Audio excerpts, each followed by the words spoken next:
Pentagon has begun preparations for a potential war with Iran, and that's according to reports that are coming from Ken Klippenstein, a former colleague of TYT, and someone who's now writing independently over at Substack. And they're even considering, apparently, a scenario in which nuclear weapons could be used. So let's break this down. Let's see what the sources are. Let's see how much reality there is behind that possibility. So on Tuesday, Klippenstein reported that Pentagon and company contracting documents that he had obtained describe a unique joint staff planning effort underway in Washington and in the Middle East to refine the next generation of a major regional conflict with Iran. So that planning effort is basically being referred to as a seed project. That's what they've dubbed it. Part of the reason why the project exists is that the Pentagon is re-evaluating Iran's war capabilities.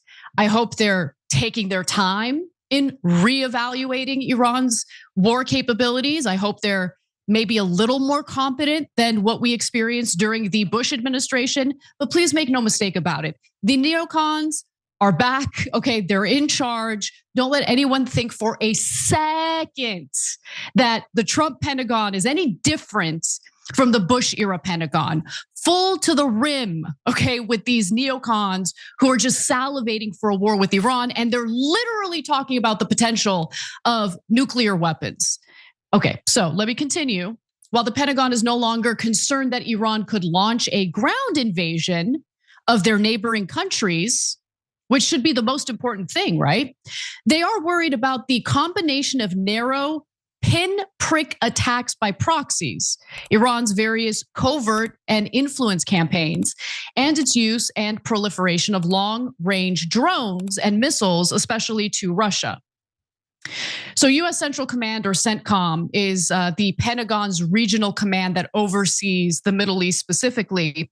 And it's also the division that is working on the war plans, I should say, against Iran.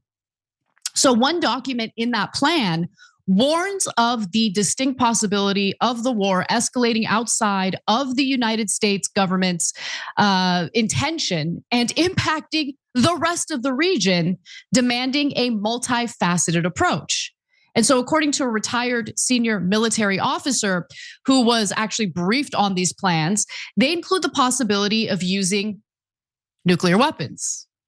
So let me just pause and say, for the young men who were concerned about the continuation of the Biden administration through the election of Kamala Harris, these were the same people who were concerned about World War III, about things getting so out of control that maybe the United States would even consider re-implementing a draft. They were worried about the possibility of nuclear war, not in regard to Israel and Iran or the Middle East. They were concerned that nuclear war would break out as a result of the conflict in Ukraine. But now you have the Trump administration, and we're hearing from the Pentagon in the Trump administration that they're, considering scenarios in which nuclear weapons might be part of the scenario. Okay, but let's just go back to what that retired senior military officer said. One might find it extraordinary to think that nuclear weapons are even considered, the officer tells us, but we have entered a new era. I don't love the fact that I keep thinking about Tucker Carlson, of all people, being correct on the issue of Iran and urging the Trump administration to avoid engaging in a war with Iran on behalf of Israel. But we're gonna do it anyway, because Tucker Carlson doesn't own the government. The Israel lobby owns the government. And who cares about American soldiers? They're expendable. Who cares about civilian lives? I mean, anything for the Israel lobby, anything. Okay, there's more. The officer stated that the nuclear plans aren't necessarily related to Donald Trump's re-election, rather that these would be the three reasons for reintroducing nuclear deterrence. So the argument here is it's not like Trump's over at the Pentagon telling them, oh, you should threaten nuclear weapons or the use of nuclear weapons against Iran. But nonetheless, I mean, who's the head of the Pentagon right now? who are the individuals within the Trump administration who have only escalated the conflict in the Middle East, certainly with this notion that we should take over the Gaza Strip, ethnically cleanse the Gaza Strip of Palestinians. I mean, it's just, but anyway, so here are the three reasons for reintroducing nuclear deterrence, according to the Pentagon. So to directly deter Iran from developing nuclear weapons, or then from using them. A great way of doing that would be to re-implement the Iran nuclear deal, which prevented them from, developing nuclear weapons. So if you don't want to blame Trump, I'm sorry, the president who actually ripped up the Iran nuclear deal was Donald Trump. But let me continue. To convince Israel not to use its own nuclear weapons, that is by making it clear that the US equally would or could preempt Iran if something dire happened. Also, to dissuade Saudi Arabia from perceiving that it has to develop its own nuclear weapons because Iran is doing so. So here are the scenarios in which the United States would authorize the use of nuclear weapons against Iran according to these plans. So one, with the CENTCOM commander requesting the use of nuclear weapons mostly to stave off Iranian conventional military success. And two, in a top-down order that is by the president, mostly as a demonstration to signal to Iran. In other words, the red button could very well be in Donald Trump's hands, or his decision to use nuclear weapons could be. So tensions are rising as Iran pushes back against the Trump administration. For instance, 2 weeks ago, Trump wrote a letter to Ayatollah Khamenei. That's Iran's supreme leader, a theocrat. Now, he sends this letter as a gesture to start talks about the country's nuclear program. And according to reports, the letter contained a 2-month deadline to reach a new nuclear deal.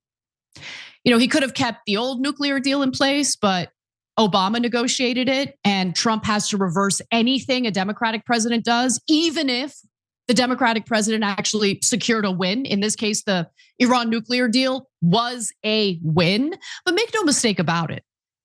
Netanyahu doesn't want an Iran nuclear deal. He wants the US to go to war against Iran on his behalf.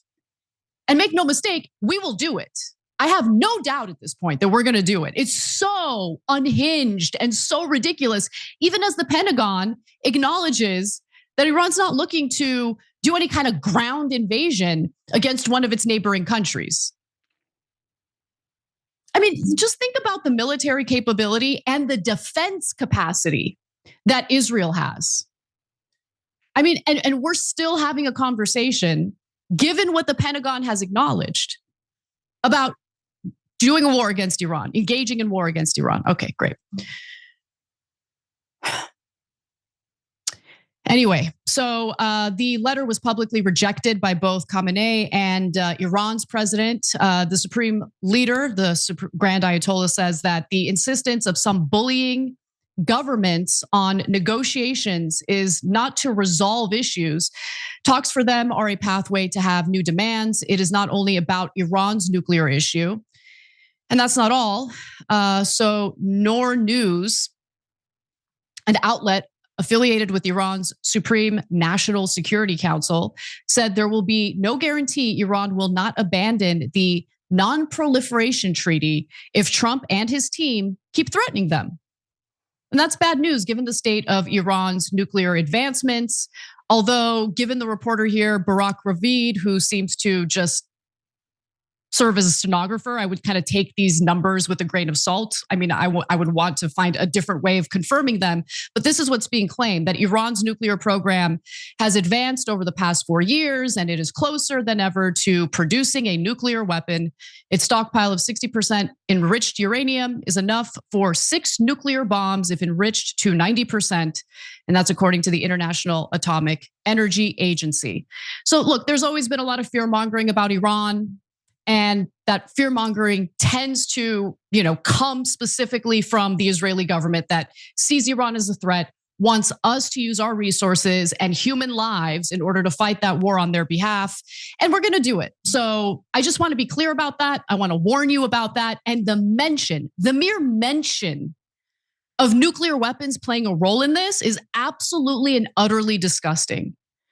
So I have no malice toward Trump voters. These are ordinary Americans. We live in a democracy. They get to vote however they want. But I just hope that for those who are persuaded to vote for Trump over Harris because they were worried about war spreading, they were worried about World War III, they were worried about nuclear war, get a load of what's happening right now and what the Pentagon is considering. Are you okay with that?